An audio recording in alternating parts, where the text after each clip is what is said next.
Oh, who would have thought that this entire Russian attack will appear just in a gray zone with the help of the Ukrainian counteroffensive? Russians are still encircled in Kucherev Yar as they don't have any sort of the supplies. Probably they're drinking from the swamps or lakes or ponds under the constant fire coming like a hell from Ukrainian defenders. And the situation in the south is nothing good for Russians either, judging on those remarks left for us by Michael73, OSINT analytic, who actually makes those wonderful maps. Yeah, I might say that Russians still try to go on the south using multiple of the vectors. They actually propel little taken fields by the cost of the hundreds lives every day, and they use their aviation plus artillery on Ukrainian positions, but we know that Ukraine has way less losses compared to Russians. And you know, guys, the video that I showed about this case, can I show it to you? I wonder. No, I cannot show. Well, I think I found a way of how to bypass censorship, at least with this photo, just to explain you what happened there. I hope it's okay for gods of YouTube. Well, one of the guys, yellow guy here, he left the positions and was exposed open. As his commanders say, they lost communication with the guy, they worry about him, so they launched the surveillance Mavic drone to search for his position. And he appeared to be walking just on the road where he met a couple of the red guys. And here is the advantage to be this yellow guy, because you know Russian, you know Ukrainian. Maybe English, like I do, yeah? But the thing that most of our guys, they speak Russian without accent, almost without accent. So those red guys, they thought that this guy is their pal since he speaks Russian, and for them this guy was a friendly one despite him wearing a Ukrainian uniform. You speak Russian, it means you are our dude. So they greeted each other, they went down the road, and our guy, he waited for the proper time to kaput those couple of the red guys. That's it. As stupid as it looks for Russians, they are absolutely in lack of coordination, and they cannot distinguish Ukrainian soldiers or Russian ones. Well, maybe they were sometimes for the sabotage operations Ukrainian uniform, maybe that is why it happened, but our guy did the proper job, so he cancelled those couple of the red guys. I have nothing against the real red guys, but those in cartoon, just a cartoon which I draw, they were cancelled, flatlined. The full not cartoon video you may check out on my channel on Telegram. The link is in the video description. And here I will just screenshot and post what I do and share it on Telegram just for people to laugh.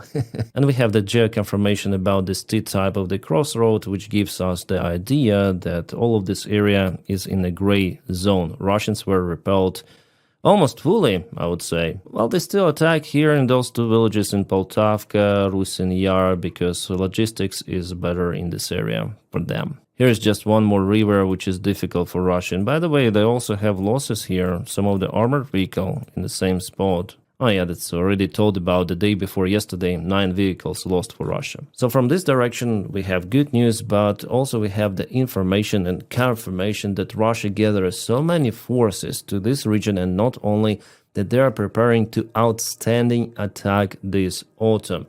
Something that we haven't seen since 2022. And those are not my speculations or something. The information unfortunately comes from reliable sources, from our commanders on the ground. They are aware of Russia accumulating their forces, and they will try to penetrate Ukrainian main defense line once again in Zoloty Kolodets, or maybe from this side, we'll see. I actually have it from this channel, Creek, for sure, and this guy is for sure fighting for Ukraine on the front lines. He's been followed by main channels out there. Those are his photos. Yeah, he definitely serves for Ukrainian army. So he posted 8 hours ago that Russians did the largest regroupment of their forces since Kiev 2022 intervention. They have prepared a lot of forces and ready for the last final battle for the rest of Donetsk Oblast. We will again see the usage of the armored fighting vehicles columns, and it will be very bloody for both sides. Soon, he says. Later on, he added here that I have started my way as a soldier in April 2022 fighting in Slaviansk area north, and now after 3.6 years I am at the place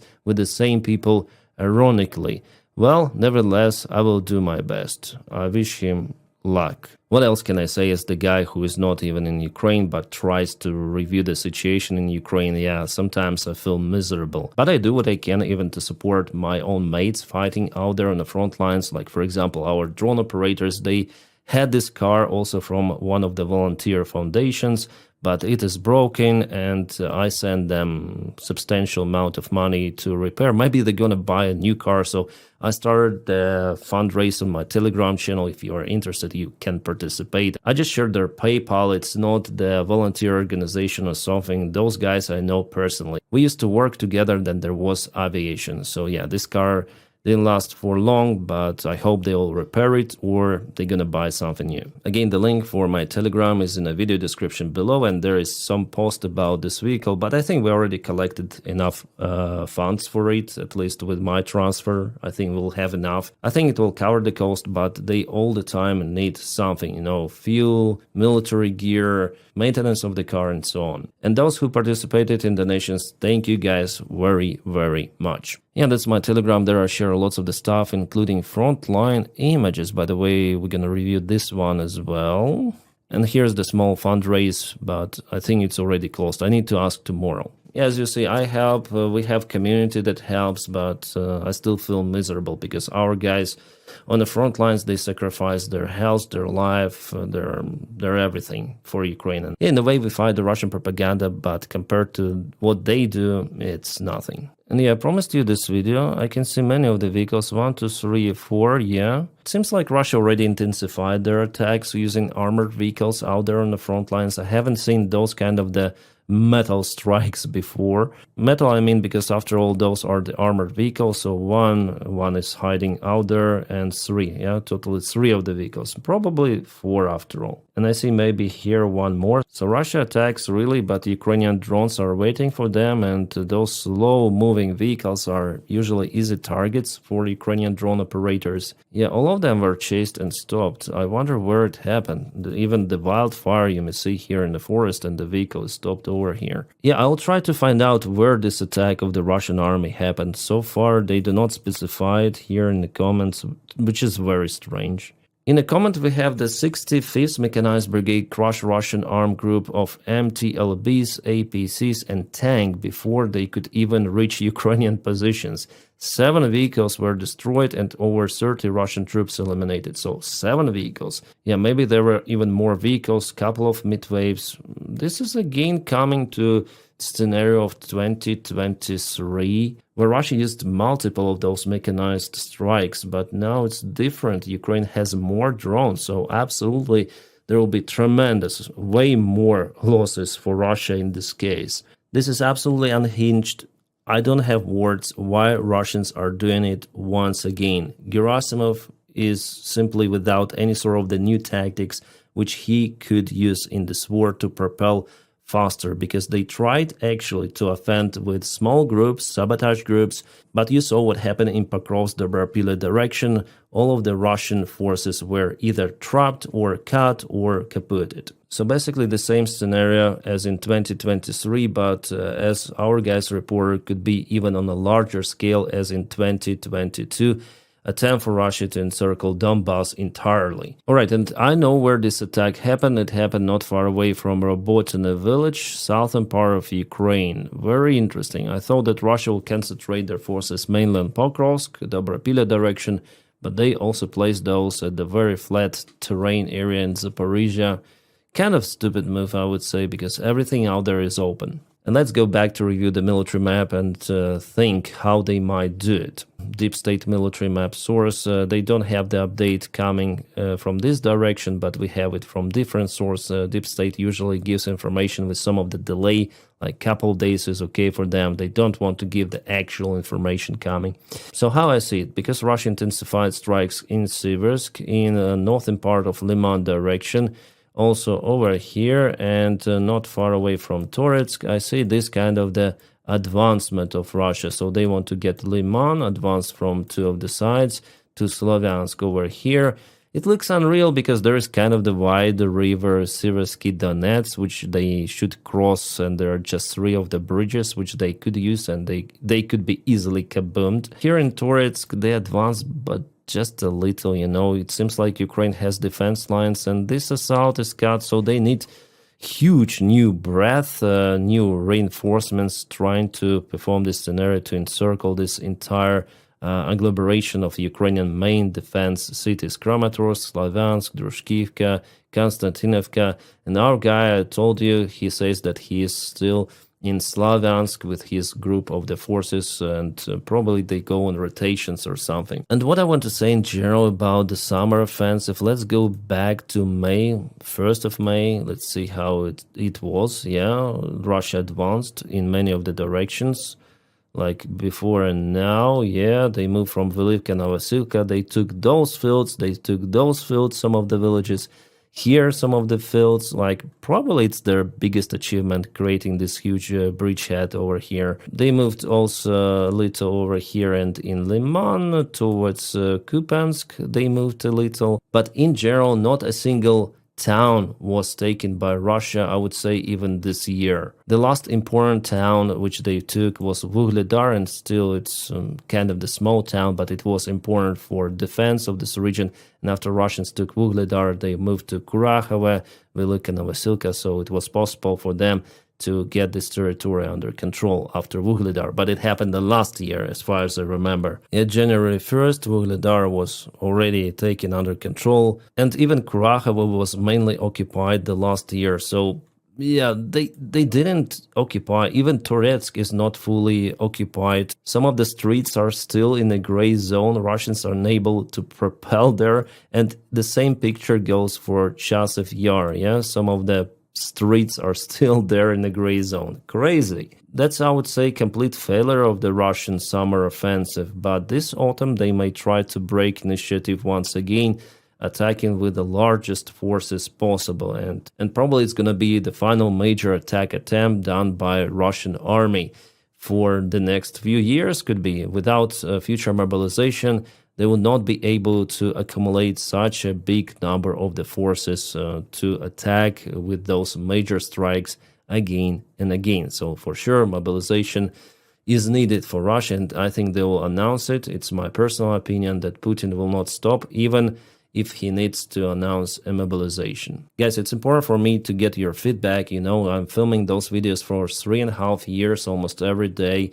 And I see that my views sometimes they decline, and compared to 2023, 2022, I don't have those huge views. Maybe I start to be annoying, or maybe the topic is not popular, you know, people tired of it. I don't know. So tell me in the comment section, why do you still watch me? Because I think if you watch me, you can type your comment and I'll try to read. Yeah, I have thousands of the comments sometimes, but I will try to read, especially under this video. And maybe your suggestion to improve the content, I don't know, trying some new things. I try to be as generous, as polite, and as honest with my audience as possible. Thanks again for your feedback. Okay, what I wonder about is the Kupiansk direction, and here we have the report about Russian flag in Moskovka. I wonder then we have this evidence report. Could it be one more Russian special flag operation? So it's the same area where Ukrainian local commander filmed the video. He went there with a pickup truck. He said, okay, Moskovka, which has the different name now, is under Ukrainian control, but now we see Russians there. Yeah, you can see it's the flag operation of the Russian army. It was posted later than a Ukrainian video, so it's the fresh one, dated 3 days ago. I wonder what is happening there right now. Whether they put flag for just this video and escape the scene, it could be like that. Or maybe they were kaboomed. And before it was like that, actually it's a way fresher video. Russians say that it was in June. That was in August, I think. The same crossroad, as you can see. So 2 Russian soldiers raised their flag in Moskovka. Well, 2 Russian soldiers doesn't mean that it is the occupation of entire settlement. No, it could be the small sabotage group. But Russians were spotted already in a Kupiansk town. Really? We have this evidence? Russians raised their flag. Again, flag operation or what? But this is settlement. I mean, the town itself, I would say city even, Kupensk, it's bigger than usual. It is on the tower here, on the tower.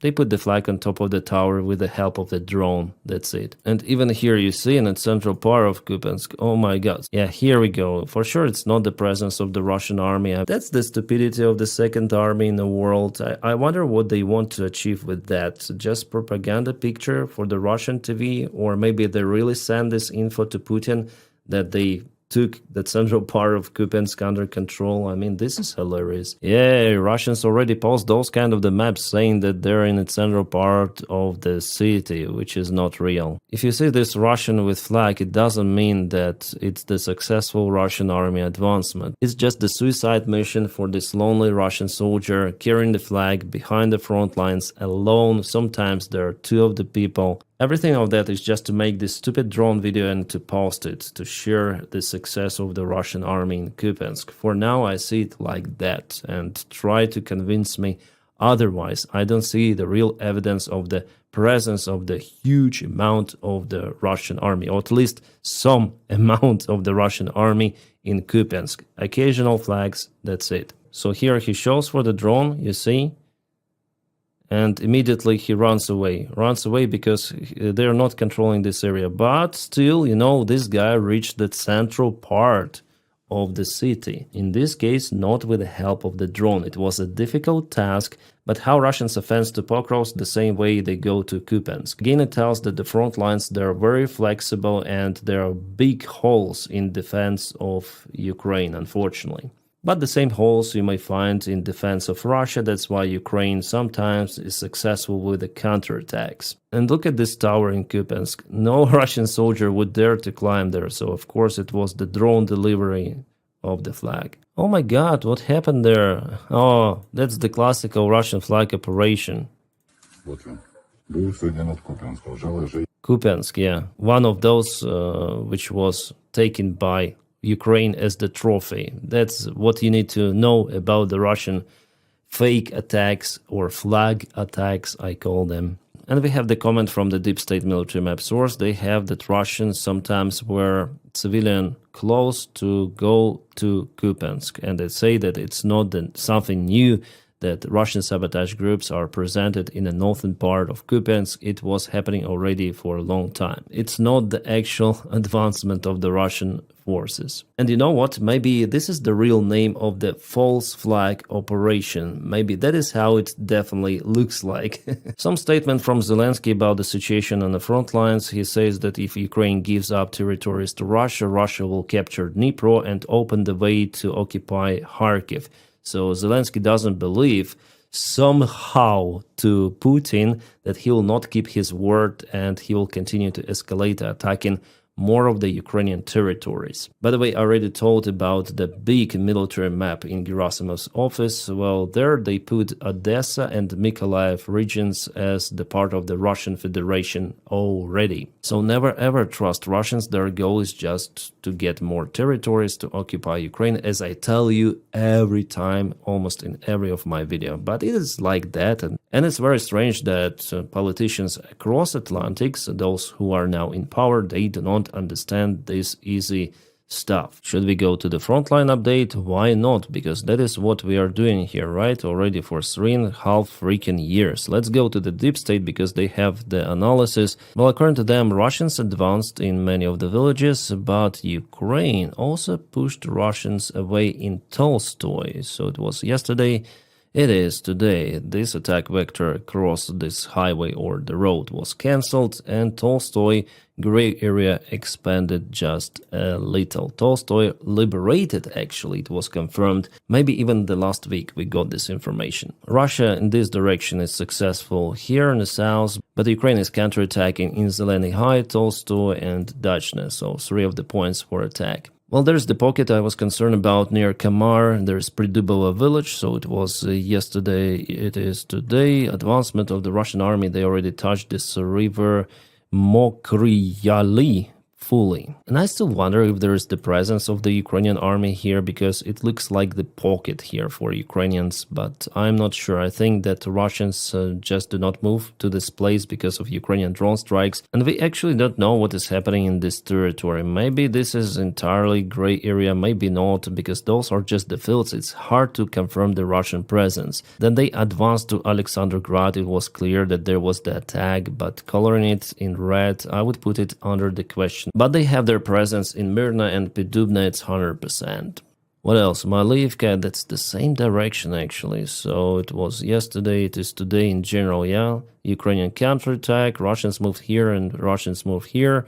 Sichneva also the same area, as you may see, Malivka and where is Sichneva? Yanvarsky, but Sichneva, maybe there is the very small village. And we have Mirove. Mirove is Moskovka, yeah, I already told you about it. So Russians went there and they were spotted by drones. So this crossroads, two of the soldiers of the Russian army were detected, but it doesn't matter that they control this entire area or Mirna or Moskovka itself. As for the rest, you may see that there are no changes, for example, for Pokrovsk, no changes for already many days here. In Konstantinovka direction, yeah, there is slight expansion of the gray area here, but no changes, dramatic changes, I would say, for many days. Maybe Russia is definitely accumulating forces for some sort of the major 2022-like strike on the Ukrainian army, trying to encircle main Ukrainian forces in Kramatorsk, Slavyansk. Well, honestly, I believe it, then I see it, but I don't think that something will go well for Russia in this case.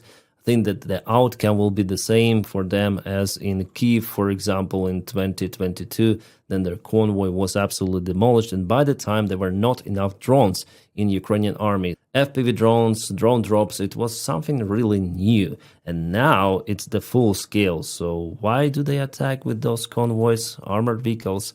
Maybe Russian army just wants to finish itself to announce a new mobilization. You know, we are in lack of the army, man. We lost everyone in those attacks. That's it. I don't think that they will be successful with this major strike here. I don't believe in it. Oh, we have the info that the last morning Ukrainian forces destroyed S-300 launchers and 9S radar from Buk Sam system near Orleshkivka. It is the occupied Zaporizhia region. So some of the wreckage here, yeah, definitely zoomed in image. Let's go like this. This could be the radar, or maybe this is the launcher. I think it's the launcher after all. Yeah, kind of the bad spot to hide, but in the southern Ukraine there are mostly fields and not many trees compared to the central or northern Ukraine. And you know what? I finally got the good satellite quality images from the avant-post of the Russian FSB not far away from Artemovsk, Crimea, which was hit probably by Flamingo missiles. Well, even Russians say that it could be a Flamingo. But it seems like Ukraine should work on precision of this missile, because we have this strike here. You see that there is the damage and this building is no go, and the other missile hit nearby, so it's not so precise as I thought actually. But look at this hole, yeah, it's not very deep here at the beach, very close to the beach. Definitely it was Flamingo strike. Well, at least I think it is like that. And this is the evidence published yesterday showing that Ukraine is definitely using Flamingo missiles. This missile part, the tail part, empennage, with a couple of the fins which survived, was spotted not far away from Mariupol airport. It again landed nearby. It crashed into the field, burned the ground. Well, maybe Russians had some of the air defense there, which was hit in this field, but I'm not sure. I don't have real evidence of that. Russians say that they've shut down this missile, which I think also is not correct, because it is usually shut down on the way, well before reaching airfield. Well, there is the small chance that after all they shut it down, but you see, Ukraine should work on precision of those Flamingo missiles. They are devastating, really powerful, but precision is not great, and here you can see the kaboom over there close to the airfield, but not at the airfield territory. Alright, we have the new update about the Russian refineries. Ukraine really went berserk mode in August, hitting 24.2% of the entire Russian refinery capabilities. This is unhinged. It has never been like that before. It is something really special, which even caused Putin to openly lie in China about Ukrainian strikes, that Russia had to respond on those, that Russia has never attacked Ukrainian energy infrastructure, which is the open lies. Russia attacked Ukraine since 2022. There were numerous of the blackouts. I was in Ukraine, I witnessed it and experienced it myself. So once again, we see the new evidence that we shouldn't trust to what Putin is saying. He is KGB liar. He is trained to do so. And Ukraine does absolutely awesome job with those refineries. Outstanding. An interesting thing happened with Azerbaijani MiG-29 fighter jets. Yes, this is the Azerbaijani MiG-29, which was, let's say, taken by Ukraine for the test flight. Let me tell you the whole story. So Ukraine has few of the maintenance facilities for those fighter jets. One of those is located in Lviv. So before the war had started in 2021, Azerbaijan sent 3 of their MiG-29 jets to Ukraine repair facilities, and Ukraine conducted routine maintenance on those airplanes with some of the upgrades. But later on the war had started and Ukrainian pilots flown those Azerbaijani airplanes out from the airfield by the time Russia launched the strike on the place. And later on they returned back. Those airplanes were staying out there because they're Azerbaijani for quite a while. But later on Ukraine decided, okay, why those airplanes are just staying there, let's paint them in those kind of the colors and fly, you know, just for test flights. How missiles are working, and the test flights are ongoing already for 3 years. Azerbaijani side is totally fine with that. After all, it's the real combat test of their jets. The only ones who are not okay with this stuff are the Russian military bloggers.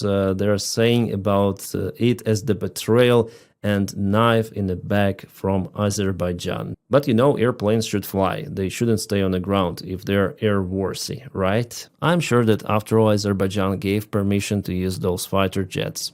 Yeah, sorry for the watermark. It's kind of the good channel, by the way, Parapax. I suggest for you to check it out. It's the Telegram channel where I take those kind of the videos. They analyze everything, and this is the Lancet drone. Not the Russian one, but the Ukrainian. I don't know the name of it, but it looks almost exactly the same as Lancet. You can see Ukrainian marking, and there is the Russian vehicle with Z symbol over here, and here is one more vehicle with a dash cam we are watching this video from, and there is one more Z vehicle. This is not far away from Pervomaisk, Kherson Oblast, and you can see some of the Russian uniform here at the corner and Russian off-road vehicle, probably Toyota Land Cruiser or something like this. And yeah, it seems like the vehicle is at least damaged.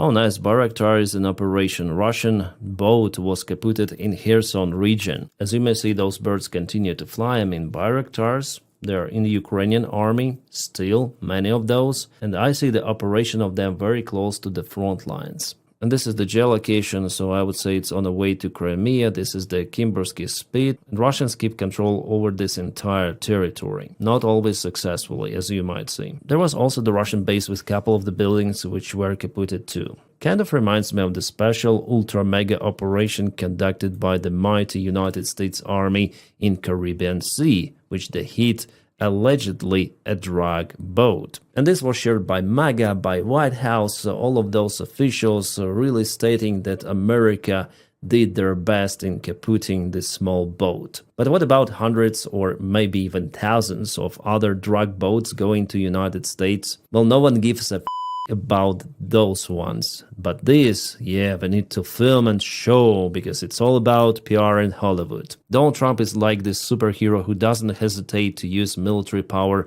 against those freaking small boats. Give Donnie the Medal of Hero of United States, if there is the one.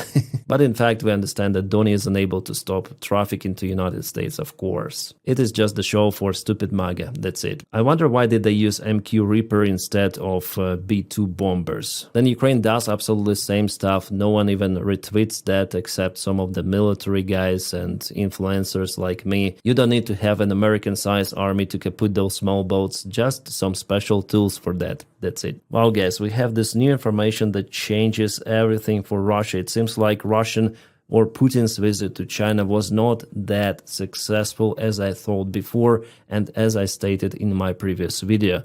We have now the new information coming from the Wall Street Journal saying that Chinese don't know anything about Silasibiri 2 pipeline, which allegedly, according to the Russian officials, they signed. They do not comment anything of that. What Chinese side stated that they are interested for this future project, interested for the possible development.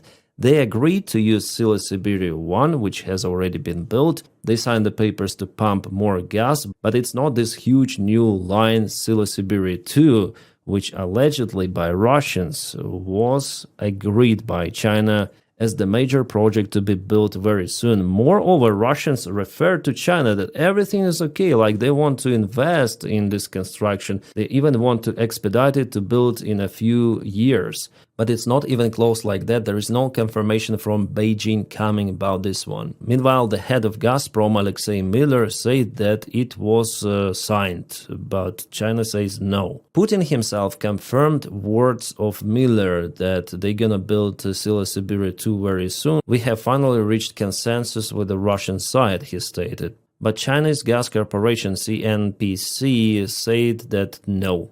They cannot confirm what they signed. They were just saying about cooperation in the infrastructure sector and energy. That's it. They do not specify anything, so maybe they're calm about it. Yeah, there are two ways. They're calm or they haven't signed anything. But the same company confirmed that they will pump more gas through Sila Siberia existing pipeline, Sila Siberia 1. In this case, it's the fiasco for Russia because only Sila Siberia 2 may compensate Russian losses of the European markets. And Gazprom company will continue to dive down because they have huge debts. It's the government corporation, the biggest gas company in Russia, but it has tremendous debts. And there is no way it can handle it without building this pipeline. So I was maybe too much optimistic with this Russian visit to China, but after all, China has its own interests, and maybe they don't want to be so dependent on Russia with Sila Siberia 2, but it's the Russian interest to build it.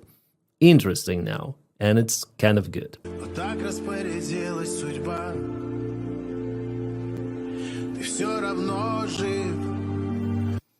That's the Russian soldier. Definitely looks like almost real. I've took it from the Belarus opposition source next, and definitely looks interesting of how Russian soldiers say goodbye to their family members and go to heaven. Well, that's the flop, and that's the reality. No waving? Why? What happened? Usual Russian thug life. They have enormous of those videos, really, and this feature is really popular because it's kind of cheap, and there are many of the relatives who would like to have those kind of the videos with their military army men who were stupid enough to sign the contract with the Russian army. Yeah, they got what they deserved, I would say. And guys, please check out my channel for more videos. I film regularly there, and this video 6 hours ago, yeah, not many people are willing to watch it, because maybe it's not the frontline update, but I touched really important topic. I don't know why it's not interesting. Maybe frontlines, you see, more people watch than usual blah blah blah about Trump, for example, yeah, so people like frontline updates more, I guess.